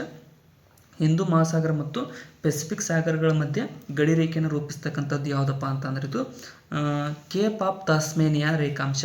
ಸೊ ಕೇಪ್ ಆಫ್ ತಾಸ್ಮೇನಿಯಾ ರೇಖಾಂಶ ಇದು ಕಂಡು ಬರ್ತಕ್ಕಂಥದ್ದು ಆಸ್ಟ್ರೇಲಿಯಾದಲ್ಲಿದೆ. ಸೊ ಇದು ಏನಪ್ಪ ಅಂದರೆ ಹಿಂದೂ ಮಹಾಸಾಗರ ಮತ್ತು ಪೆಸಿಫಿಕ್ ಸಾಗರಗಳ ಮಧ್ಯೆ ಗಡಿರೇಖೆಯನ್ನು ರೂಪಿಸುತ್ತೆ. ನೆಕ್ಸ್ಟ್, ಆಳ ಸಮುದ್ರ ಮುಳುಗುಗಾರರು ಇದರಿಂದ ಭರ್ತಿಯಾದ ಧಾರಕಗಳನ್ನು ಬಳಸಿ ಉಸಿರಾಡುತ್ತಾರೆ ಅಂತ ಕೇಳಿದ್ದಾರೆ. ಅಂದರೆ ಸ್ಕೂಬಾ ಡೈವರ್ಸ್ ನೋಡಿರ್ಬೋದು, ಬಹಳ ಆಳ ಸಮುದ್ರದ ಹೋಗ್ತಿರ್ತಾರಲ್ಲ, ಅವರು ಯಾವುದರ ಒಂದು ಗಾಳಿಯನ್ನು ಬಳಸ್ತಾರೆ ಅಂತ ಅಂದರೆ ಆಮ್ಲಜನಕ ಮತ್ತು ಹೀಲಿಯಂನ ಮಿಶ್ರಣದ ಗಾಳಿಯನ್ನು ಅವರು ಆಕ್ಸಿಜನ್ ಪಂಪ್ನಲ್ಲಿ ಪಂಪ್ ಮಾಡುತ್ತಾ ಹೋಗ್ತಾರೆ. ನೆಕ್ಸ್ಟ್, ಒಂದು ಲಿಫ್ಟ್ ವೇಗೋತ್ಕರ್ಷದೊಡನೆ ಮೇಲೆ ಹೋಗುತ್ತಿದ್ದಲ್ಲಿ ಒಂದು ವಸ್ತುವಿನ ಅಳೆಯಲಾಗದ ತೂಕವು ಏನಾಗಿರುತ್ತದೆ ಅಂತ ಕೇಳಿದ್ದಾರೆ. ನೋಡ್ರಿ, ಒಂದು ವಸ್ತುವಾಗಲಿ ಅದರ ಒಳಗಡೆ ಇದ್ದಂಥ ವ್ಯಕ್ತಿ ಆಗಿರಲಿ, ಸೊ ಅದರ ತೂಕ ಲಿಫ್ಟ್ ಮೇಲೆ ಹೋಗೋಕ್ಕೆ ಸ್ಟಾರ್ಟ್ ಆದಮೇಲೆ ಅದರ ತೂಕ ಜಾಸ್ತಿ ಆಗುತ್ತೆ ಸ್ನೇಹಿತರೆ. ತೂಕ ನಿಜ ತೂಕಕ್ಕಿಂತ ಅಧಿಕವಾಗಿ ಕಾಣಿಸುತ್ತೆ. ಆಪ್ಷನ್ ಎ ಇಲ್ಲಿ ಸರಿಯಾಗುತ್ತೆ. ನೆಕ್ಸ್ಟ್, ಮಳೆಗಾಲದಲ್ಲಿ ತೈಲ ಚೆಲ್ಲಿ ಹರಡಿದ್ದಾಗ ರಸ್ತೆ ಮೇಲೆ ಬಣ್ಣದ ವಿನ್ಯಾಸವನ್ನು ನೀವು ನೋಡುವಿರಿ, ಅದಕ್ಕೆ ಕಾರಣ ಏನು ಅಂತ ಕೇಳಿದ್ದಾರೆ. ಸೊ ಮಳೆಗಾಲ ಅನ್ನೋದಕ್ಕೆ ಏನು ಕಾರಣ, ರೋಡ್ ಹಸಿಯಾಗಿರುತ್ತೆ. ಸೊ ಅದ್ರ ಮೇಲೆ ಏನಾದರೂ ಈ ಒಂದು ಎಣ್ಣೆ ಬಿದ್ದರೆ, ಸೊ ಎಣ್ಣೆ ಬಿದ್ದರೆ ಏನಾಗುತ್ತೆ, ಶೈನಿಂಗ್ ಆಗಿ ಕಾಣಿಸುತ್ತೆ. ಸೊ ಅದಕ್ಕೆ ಏನು ಕಾರಣ ಅಂತ ಕೇಳಿದ್ದಾರೆ. ಸೊ ಭೂಮಿಯ ಮೇಲ್ಮೈ ಮೇಲೆ ತೈಲ ಪೊರೆ ಉಂಟು ಮಾಡುವ ವ್ಯತೀಕರಣ, ರಿಫ್ಲೆಕ್ಷನ್ ಅಂತ ಕರಿತೀವಿ, ರಿಫ್ರಾಕ್ಷನ್. ಸೊ ಇದ್ರ ಮೂಲಕ ಈ ಒಂದು ಬಣ್ಣ ಇರುತ್ತಲ್ಲ, ಬಣ್ಣವಾಗಿ ಡಿಫ್ರೆಂಟ್ ಹೊಳೆಯೋ ರೀತಿಯಾಗಿ ಕಾಣಿಸುತ್ತೆ ಸ್ನೇಹಿತರೆ. ನೆಕ್ಸ್ಟ್, ಘನತ್ಯಾಜ್ಯ ನಿರ್ವಹಣಾ ನಿಯಮಗಳು 2016 ಅನ್ನು ಈ ಆಕಾಶದ ಆಧಾರದ ಸೂಚಿಸಲಾಯಿತು ಅಂತ ಕೇಳಿದ್ದಾರೆ. ಸೊ ಈ ಅವಕಾಶದ ಆಧಾರದ ಅಡಿಯಲ್ಲಿ 2016 ಒಂದು ಘನತ್ಯಾಜ್ಯ ನಿರ್ವಹಣೆ ನಿಯಮಗಳನ್ನು ಸೂಚಿಸಲಾಯಿತು ಅಂತ ಅಂದರೆ, ಇಲ್ಲಿ ಆಪ್ಷನ್ಗಳಲ್ಲಿ ನೋಡೋದಾದ್ರೆ ಆಪ್ಷನ್ ಎ ಪರಿಸರ ರಕ್ಷಣಾ ಕಾಯ್ದೆ 1986 ಆಯ್ತಲ್ಲ. ಸೊ ಇದರ ಒಂದು ಆಧಾರದ ಅಡಿಯೇ ಇದನ್ನು ಸೂಚಿಸಲಾಗಿರತಕ್ಕಂಥದ್ದು. ಆಪ್ಷನ್ ಎ ಇಲ್ಲಿ ಸರಿಯಾಗುತ್ತೆ. ನೆಕ್ಸ್ಟ್, ಕೆಳದಿಗಳ ರಾಜ್ಯ ಚಿಹ್ನೆ ಯಾವುದು ಅಂತ ಕೇಳಿದ್ದಾರೆ. ಸೊ ಕೆಳದಿ ರಾಜರ ಚಿಹ್ನೆ ಯಾವುದಾಗಿತ್ತು ಅಂದರೆ ಗಂಡಬೇರುಂಡ ಕೆಳದಿ ರಾಜರ ಚಿಹ್ನೆ ಆಗಿತ್ತು. ನೆಕ್ಸ್ಟ್, ಇಲ್ಲೇನು ಕೇಳಿದ್ದಾರೆ ನೋಡ್ರಿ, ಹೊಂದಿಸಿ ಬರೆಯಿರಿ ಅಂತ ಕೇಳಿದ್ದಾರೆ. ಸೊ ಕೃತಿ ಮತ್ತು ಕರ್ತೃಗಳನ್ನು ಹೊಂದಿಸಿ ಬರೆಯಿರಿ ಅಂತ ಕೇಳಿದ್ದಾರೆ. ಸೊ ಇಲ್ಲಿ ನೋಡೋದಾದ್ರೆ ಯಾವ ರೀತಿಯಾಗಿ ನಾವು ಹೊಂದಿಸಿ ಬರೀಬೇಕಂತಂದರೆ, ಫಸ್ಟ್ ಕೃತಿ ಕಥಾ ಸರಿತ್ ಸಾಗರ. ಸೊ ಕಥಾ ಸರಿತ್ ಸಾಗರವನ್ನು ಬರೆದಿರ್ತಕ್ಕಂಥದ್ದು ಯಾರು, ಸೋಮದೇವ ಕಥಾ ಸರಿತ್ ಸಾಗರನ ಬರೆದಿದ್ದಾರೆ. ಇನ್ನು ದಯಾಭಾಗ ಇಸ್ ರಿಟನ್ ಬೈ ಜೀಮೂತ ವಾಹನರಿಂದ ದಯಾಭಾಗ ಬರೆಯಲಾಗಿದೆ. ಇನ್ನು ಕಾವ್ಯಮೀಮಾಂಸೆ ಇಸ್ ರಿಟನ್ ಬೈ ರಾಜಶೇಖರ ಕಾವ್ಯಮೀಮಾಂಸೆಯನ್ನು ಬರೆದಿದ್ದಾರೆ. ಇನ್ನು ಚತುರ್ವರ್ಗ ಚಿಂತಾಮಣಿ ಇದನ್ನು ಬರೆದಿರ್ತಕ್ಕಂಥದ್ದು ಹೇಮಾದ್ರಿ. ಸೊ ಹೇಮಾದ್ರಿ ಇಲ್ಲಿ ಸರಿಯಾಗ್ತಕ್ಕಂಥದ್ದು 4, 1, 5, 2 ಅಂತ ಅಂದರೆ ಆಪ್ಷನ್ ಎ ಸರಿಯಾದಂಥ ಆಯ್ಕೆ ಆಗುತ್ತೆ ನೋಡಿ. ನೆಕ್ಸ್ಟ್, 1946ರಲ್ಲಿ ಭಾರತಕ್ಕೆ ಬಂದ ಬ್ರಿಟಿಷ್ ಸಚಿವ ಸಂಪುಟ ಮಿಷನ್ನಲ್ಲಿ ಯಾರು ಸದಸ್ಯರಾಗಿರಲಿಲ್ಲ ಅಂತ ಕೇಳಿದ್ದಾರೆ. ಸೊ ಕ್ಯಾಬಿನೆಟ್ ಮಿಷನ್ ಬಂತು. ಸೊ ಅದರಲ್ಲಿ 3 ಜನ ಸದಸ್ಯರಿದ್ದರು. ಸೊ ಅದರಲ್ಲಿ ಯಾರ್ಯಾರು ಇದ್ದರು ಅಂತಂದರೆ, ಲಾರ್ಡ್ ಫೆಥಿಕ್ ಲಾರೆನ್ಸ್ ಇದ್ದರು, ಸೊ ಸರ್ ಸ್ಟ್ಯಾಫೋರ್ಡ್ ಕ್ರಿಪ್ಸ್ ಇದ್ದರು, ಇನ್ನು ಅಲೆಕ್ಸಾಂಡರ್ ವಿವಿಯರ್ ಇದ್ದರು. ಇನ್ನು ಕ್ಯಾಂಪೆಲ್ ಜಾನ್ಸನ್ ರವರು ಇರಲಿಲ್ಲ. ಸೊ ಅದಕ್ಕೋಸ್ಕರ ಇದೇ ಇಲ್ಲಿ ಆನ್ಸರ್ ಆಗುತ್ತೆ. ಆಪ್ಷನ್ ಡಿ ಇಲ್ಲಿ ಸರಿಯಾದಂಥ ಉತ್ತರ ಆಗುತ್ತೆ. ನೆಕ್ಸ್ಟ್, ಸೊ ಇಲ್ಲಿ ಕೂಡ ಪಟ್ಟಣ ಮತ್ತು ಭೂಕಂಪ ವಲಯಗಳನ್ನು ಹೊಂದಿಸಿ ಬರೆಯಿರಿ ಅಂತ ಕೇಳಿದ್ದಾರೆ. ಸ್ವಲ್ಪ ಝೂಮ್ ಇನ್ ಮಾಡೋಣ. ಸೊ ನೆಕ್ಸ್ಟ್ ನೋಡ್ರಿ, ಸೊ ಇವುಗಳನ್ನ ಪಟ್ಟಣ ಮತ್ತು ಭೂಕಂಪ ವಲಯಗಳನ್ನು ಹೊಂದಿಸಿ ಬರೆದಾಗ ಸರಿ ಆಗ್ತಕ್ಕಂಥದ್ದು ಏನಪ್ಪ ಅಂತಂದರೆ ನೋಡ್ರಿ, ಫಸ್ಟ್ ಕೋಲ್ಕತ್ತಾದಲ್ಲಿ ಎಷ್ಟನೇ ಭೂಕಂಪ ವಲಯ ಇದೆ? ಸೊ ಕೋಲ್ಕತ್ತಾದಲ್ಲಿ 3ನೇ ಭೂಕಂಪ ವಲಯ ಕಂಡು ಬರುತ್ತೆ. ಇನ್ನು ಗುವಾಹಟಿಯಲ್ಲಿ ಎಷ್ಟನೇದ್ದು? 5ನೇ ಭೂಕಂಪ ವಲಯ. ಇನ್ನು ದೆಹಲಿಯಲ್ಲಿ ಎಷ್ಟನೇದ್ದು? 4ನೇ ಭೂಕಂಪ ವಲಯ. ಅದೇ ರೀತಿ ಚೆನ್ನೈನಲ್ಲಿ 2ನೇ ಭೂಕಂಪ ವಲಯ ಇದೆ. ಸೊ ಇಲ್ಲಿ ನೋಡೋದಾದರೆ 3, 1, 2, 4 ಅಂತಂದರೆ ಆಪ್ಷನ್ ಬಿ ಇಲ್ಲಿ ಸರಿಯಾದಂಥ ಆಯ್ಕೆ ಆಗುತ್ತೆ. ನೆಕ್ಸ್ಟ್, ಬೆಳೆಗಳು ಮತ್ತು ರಾಜ್ಯಗಳನ್ನು ಹೊಂದಿಸಿ ಬರೆಯಿರಿ ಅಂತ ಕೇಳಿದ್ದಾರೆ. ಸೊ ಇಲ್ಲಿ ಹೊಂದಿಸಿ ಬರೆದಾಗ ಫಸ್ಟ್ ಚಹಾ ಬೆಳೆಯನ್ನು ಅಸ್ಸಾಂದಲ್ಲಿ ಬೆಳೆಯಲಾಗುತ್ತೆ ಜಾಸ್ತಿ, ಕರೆಕ್ಟಾಗಿದೆ. ಇನ್ನು ಕಬ್ಬುಗೆ ಫೇಮಸ್ ಅಂತಂದರೆ ಉತ್ತರ ಪ್ರದೇಶ ಅತಿ ಹೆಚ್ಚು. ಇನ್ನು ನೆಲಗಡಲೆ ಅಂತಂದರೆ ಇದು ಗುಜರಾತ್ನಲ್ಲಿ ಜಾಸ್ತಿ ಬೆಳೀತಾರೆ. ಇನ್ನು ಸೇಬು ಅಂತಂದರೆ ಹಿಮಾಚಲ ಪ್ರದೇಶದಲ್ಲಿ ಜಾಸ್ತಿ ಬೆಳೀತಾರೆ. ಸೊ ಇಲ್ಲಿ 2, 1, 4, 3 ಅಂದರೆ ಆಪ್ಷನ್ ಬಿ ಇಲ್ಲಿ ಸರಿಯಾದಂಥ ಆಯ್ಕೆ ಆಗುತ್ತೆ ನೋಡಿ. ನೆಕ್ಸ್ಟ್, ಭಾರತದ ನಿರ್ದಿಷ್ಟ ಭಾಗಗಳಲ್ಲಿ ಪ್ರಯಾಣಿಸುವಾಗ ಕೆಂಪು ಮಣ್ಣನ್ನು ಗಮನಿಸಬಹುದು. ಈ ಬಣ್ಣಕ್ಕೆ ಪ್ರಮುಖ ಕಾರಣವೇನು ಅಂತ ಕೇಳಿದ್ದಾರೆ. ಸೊ ಕೆಂಪು ಬಣ್ಣ ಕಾಣಲು ಪ್ರಮುಖ ಕಾರಣ ಏನಪ್ಪ ಅಂತಂದರೆ, ಇದು ಆಪ್ಷನ್ ಸಿ ನೋಡಿ, ಫೆರಿಕ್ ಆಕ್ಸೈಡ್ಗಳು ಇರುವಿಕೆ, ಅಂದರೆ ಅಲ್ಲಿ ಐರನ್ ಕಂಟೆಂಟ್ ಜಾಸ್ತಿ ಇರುವ ಕಾರಣ ಕೆಂಪು ಬಣ್ಣ ಕಾಣುತ್ತೆ ಸ್ನೇಹಿತರೆ. ಆಪ್ಷನ್ ಸಿ ಇಲ್ಲಿ ಸರಿಯಾದಂಥ ಆಯ್ಕೆ ಆಗುತ್ತೆ ನೋಡಿ. ನೆಕ್ಸ್ಟ್, ಹಗಲು ವೇಳೆ ಮತ್ತು ರಾತ್ರಿ ವೇಳೆಯ ಅವಧಿಗಳು ಋತುವಿನಿಂದ ಋತುವಿಗೆ ಬದಲಾಗಲು ಕಾರಣವೇನೆಂದರೆ ಅಂತ ಕೇಳಿದ್ದಾರೆ. ಸೊ ಹಗಲು ಮತ್ತು ರಾತ್ರಿಗಳು ಋತುವಿನಿಂದ ಋತುವಿಗೆ ಬದಲಾಗಲು ಕಾರಣ ಏನಪ್ಪ ಅಂತಂದರೆ, ಭೂಮಿಯ ಓರೆ ಅಕ್ಷದಲ್ಲಿನ ಪರಿಭ್ರಮಣ, ಅಂದರೆ ನಮ್ಮ ಭೂಮಿ ಇದೆಲ್ಲ ಸುತ್ತಾ ಇದೆ, 15 ಡಿಗ್ರಿ ವಾಲಿಕೊಂಡು ಸುತ್ತಾ ಇದೆ. ಸೊ 15 ಡಿಗ್ರಿ ವಾಲಿಕೊಂಡು ಸುತ್ತಾ ಇದೆ. ಸೊ ಅದಕ್ಕೋಸ್ಕರನೇ ಈ ಒಂದು ಆ ವಾಲಿದೆಯಲ್ಲ, ಸೊ ಅದಕ್ಕೋಸ್ಕರ ಭೂಮಿಯ ರಾತ್ರಿ ಮತ್ತು ಹಗಲುಗಳು ಋತುವಿನೊಂದಿಗೆ ಬದಲಾಗ್ತವೆ. ಆಪ್ಷನ್ ಡಿ ಇಲ್ಲಿ ಸರಿಯಾದಂಥ ಆಯ್ಕೆ ಆಗುತ್ತೆ. ನೆಕ್ಸ್ಟ್, ಈ ಕೆಳಗಿನ ಸಿದ್ಧಾಂತಗಳ ಪ್ರಕಾರ ಮಾನವ ಜನಸಂಖ್ಯೆಯನ್ನು ನಿಯಂತ್ರಿಸದಿದ್ದರೆ ಅದು ಘಾತೀಯ ಅಥವಾ ಜಿಯೋಮೆಟ್ರಿಕ್ ದರದಲ್ಲಿ ಹೆಚ್ಚಳಗೊಂಡು ಗಣನೀಯ ದರದಲ್ಲಿ ಆಹಾರ ಪೂರೈಕೆ ಆಗುತ್ತದೆ ಎಂದು ಹೇಳಿದ ತಜ್ಞರು ಯಾರು ಅಂತ ಕೇಳಿದ್ದಾರೆ. ಸೊ ಈ ರೀತಿಯಾಗಿ ಹೇಳಿದ ತಜ್ಞರಂದರೆ ಮಾಲ್ತಸ್ ರವರು ಈ ರೀತಿಯಾಗಿ ಹೇಳಿರ್ತಕ್ಕಂಥ ತಜ್ಞರಾಗಿದ್ದಾರೆ. ಆಪ್ಷನ್ ಬಿ ಇಲ್ಲಿ ಸರಿಯಾದಂಥ ಆಯ್ಕೆ ಆಗುತ್ತೆ ನೋಡಿ. ನೆಕ್ಸ್ಟ್, ಈ ಮೇಲ್ಮೈ ಮಾರುತಗಳನ್ನು ಗಮನಿಸಿರಿ. ಸೊ ಮಾರುತಗಳಾಗಿ ಸಮಭಾಜಕದಿಂದ ಧ್ರುವಿಯೆಡೆಗೆ ಸಾಗುವುದು ಯಾವುವು ಅಂತ ಕೇಳಿದ್ದಾರೆ. ಸೊ ನೋಡ್ರಿ, ಸಮಭಾಜಕದಿಂದ ಧ್ರುವಿಯೆಡೆಗೆ ಸಾಗುವ ಮಾರುತಗಳು.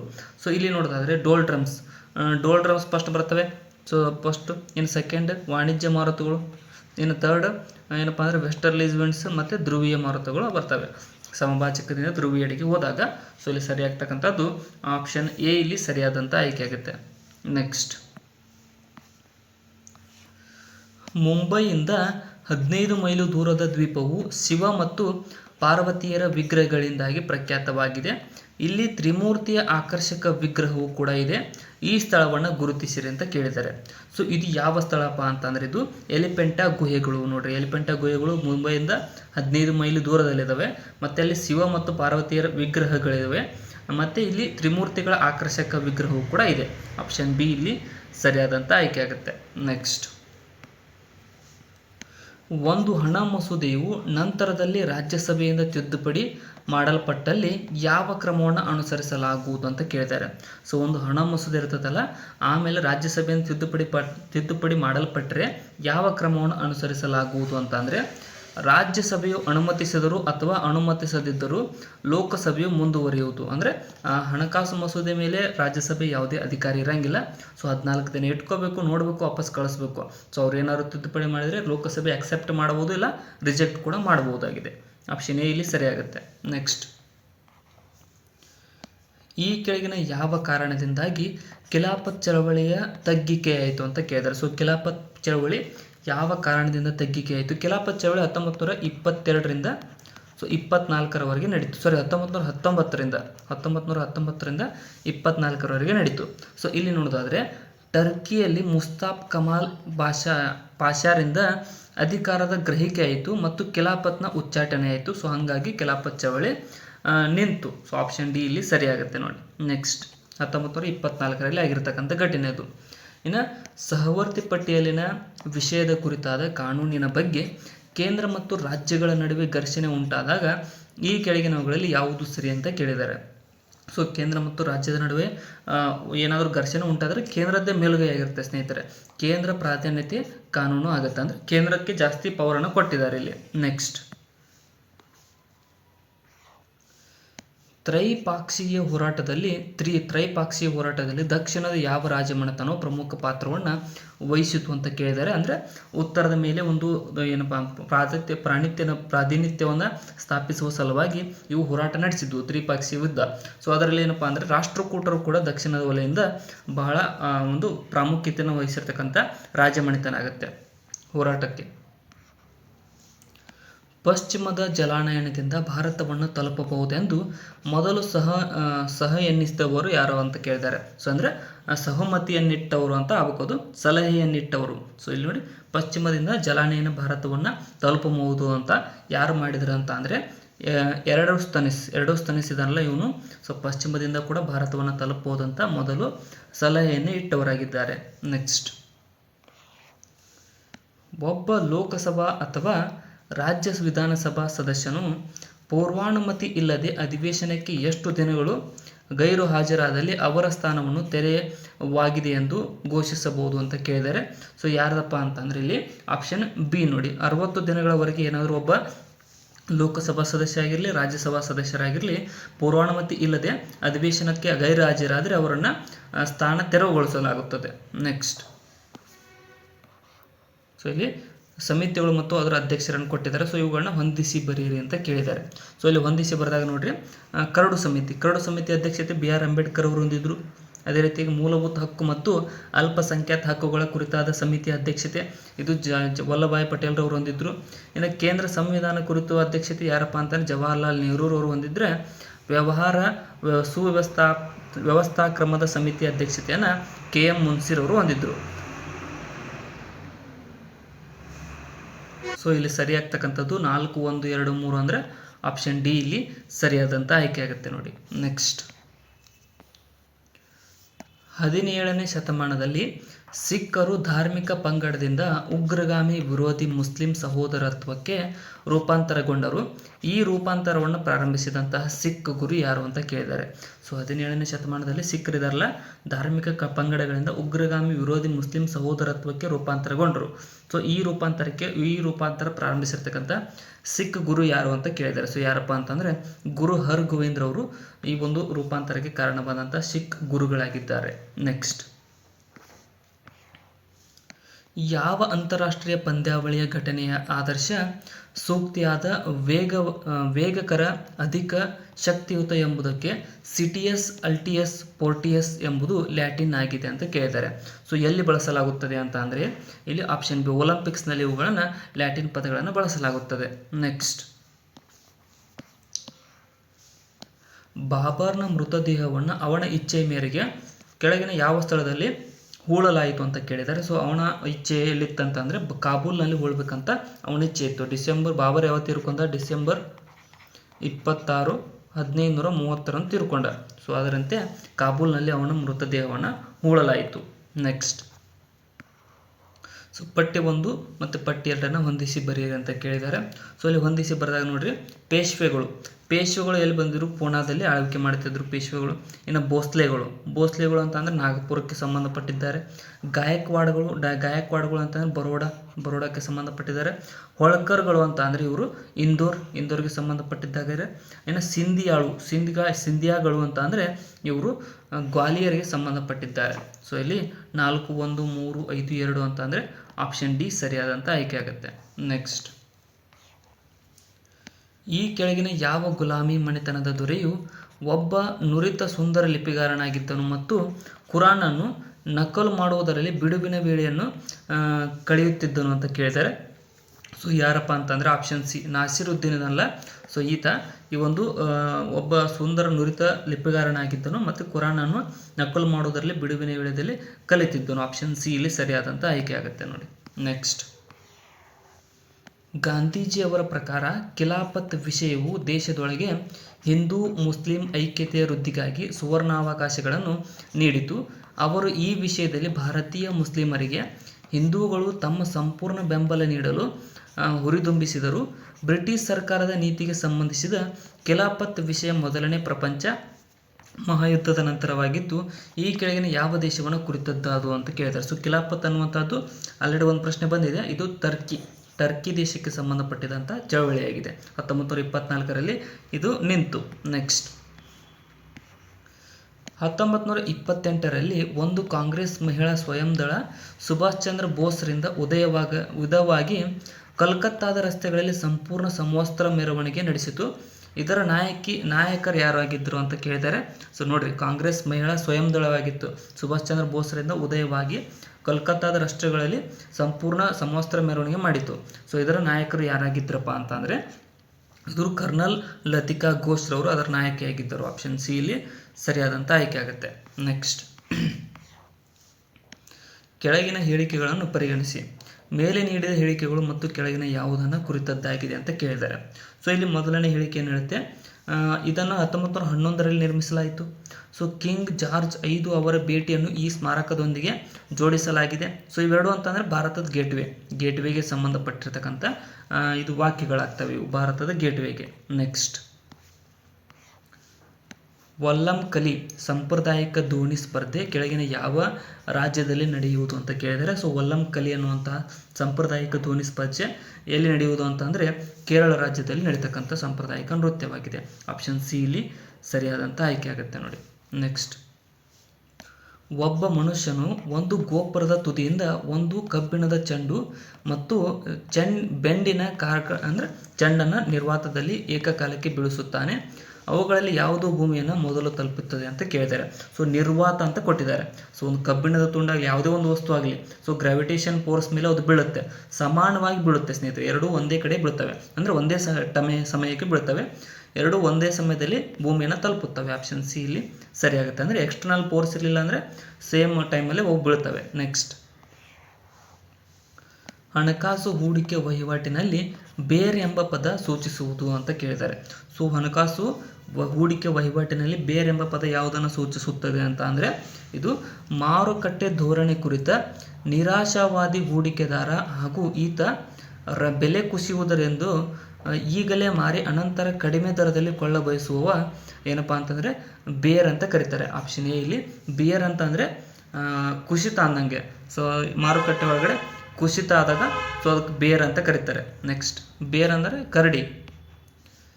ಈ ಕೆಳಗಿನ ಲಿಕ್ವಿಡ್ ಅಸೆಟ್ ಅಥವಾ ದ್ರವ್ಯ ಸತ್ತು ಪರಿಗಣಿಸಿ ಅಂತ ಕೇಳಿದ್ದಾರೆ. ಸೊ ಇದರಲ್ಲಿ ಯಾವುದು ಲಿಕ್ವಿಡ್ ಅಸೆಟ್ ಆಗಿದೆ ಅಂತ. ಸೊ ಮೊದಲನೇದಾಗಿ ನೋಡೋದಾದರೆ ಲಿಕ್ವಿಡಿಟಿ ಸರಿಯಾದ ಇಳಿಕೆ ಕ್ರಮ ಕೇಳಿದ್ದಾರೆ. ಸೊ ಈ ಆಸ್ತಿಗಳ ಲಿಕ್ವಿಡಿಟಿಗಳ ಸರಿಯಾದ ಇಳಿಕೆ ಕ್ರಮ. ಸೊ ಫಸ್ಟ್ ನಾವು ನಗದು ಬರುತ್ತೆ, ಅದಾದಮೇಲೆ ಬ್ಯಾಂಕ್ಗಳೊಂದಿಗೆ ಬೇಡಿಕೆ ಠೇವಣಿ ಬರುತ್ತೆ. ಸೊ ಅದಾದಮೇಲೆ ಏನಪ್ಪ ಅಂದ್ರೆ ಬ್ಯಾಂಕುಗಳೊಂದಿಗೆ ಉಳಿತಾಯ ಠೇವಣಿಗಳು ಬರ್ತವೆ. ಅದಾದಮೇಲೆ ಬ್ಯಾಂಕುಗಳೊಂದಿಗೆ ಕಾಲಿಕ ಠೇವಣಿಗಳು ಬರ್ತವೆ. ಸೊ ಇಲ್ಲಿ 4, 1, 3 ಅಂದರೆ ಆಪ್ಷನ್ ಡಿ ಇಲ್ಲಿ ಸರಿಯಾದಂಥ ಆಯ್ಕೆ ಆಗುತ್ತೆ. Next Atal innovation mission AIM ಮುಂದುವರಿಕೆಗೆ ಕೇಂದ್ರ ಕ್ಯಾಬಿನೆಟ್ ಯಾವ ವರ್ಷದವರೆಗೆ ಅನುಮೋದನೆ ನೀಡಿದೆ ಅಂತ ಕೇಳಿದ್ದಾರೆ. ಸೊ ಅಟಲ್ ಇನೋವೇಷನ್ ಮಿಷನ್ಗೆ ಯಾವ ವರ್ಷದವರೆಗೆ ಕೇಂದ್ರ ಅನುಮೋದನೆ ನೀಡಿದೆ ಅಂತ ಅಂದರೆ ಇಲ್ಲಿ ಆಪ್ಷನ್ ಎ ನೋಡಿ 2028ರವರೆಗೆ ಅನುಮೋದನೆ ನೀಡಿರ್ತಕ್ಕಂಥದ್ದು. ಆಪ್ಷನ್ ಎ ಇಲ್ಲಿ ಸರಿಯಾದಂಥ ಆಯ್ಕೆ ಆಗುತ್ತೆ. ನೆಕ್ಸ್ಟ್ ಶೀತಲ ಸಮರದ ಸಮಯದಲ್ಲಿ ಯುನೈಟೆಡ್ ಕಿಂಗ್ಡಮ್ ಮತ್ತು ಫ್ರೆಂಚ್ ಏಜೆಂಟ್ಗಳು ಸೋವಿಯತ್ ಕಸದ ಮೂಲಕ ಶೋಧಿಸಿದ ರಹಸ್ಯ ಗುಪ್ತಚರ ಕಾರ್ಯಾಚರಣೆಯ ಹೆಸರೇನು ಅಂತ ಕೇಳಿದ್ದಾರೆ. ಸೊ ಇದರ ಹೆಸರು ಏನಪ್ಪ ಅಂತಂದರೆ ಆಪರೇಷನ್ ಪೇಪರ್ ಕ್ಲಿಕ್ ಅನ್ನುವಂಥದ್ದು ಇದರ ಹೆಸರಾಗುತ್ತೆ. ಸೊ ಇಲ್ಲಿಗೆ ಇವತ್ತಿನ ಕ್ವಶನ್ ಪೇಪರ್ ಡಿಸ್ಕಷನ್ ಮುಕ್ತಾಯಗೊಂಡಿದೆ. ಕೊನೆವರೆಗೂ ನೋಡಿದ್ದಕ್ಕೆ ಎಲ್ಲರಿಗೂ ಧನ್ಯವಾದಗಳು. ವಿಡಿಯೋನ ಆದಷ್ಟು ಫ್ರೆಂಡ್ಸ್ಗೆ ಶೇರ್ ಮಾಡಿ, ಸಬ್ಸ್ಕ್ರೈಬ್ ಮಾಡಿಕೊಡ್ರಿ ಮತ್ತು ಡಿಸ್ಕ್ರಿಪ್ಷನ್ ಇರತಕ್ಕಂಥ ನಮ್ಮ ಚಾನಲ್ ಲಿಂಕನ್ನು ಕೂಡ ಫಾಲೋ ಮಾಡಿಕೊಡ್ರಿ. Thank you so much.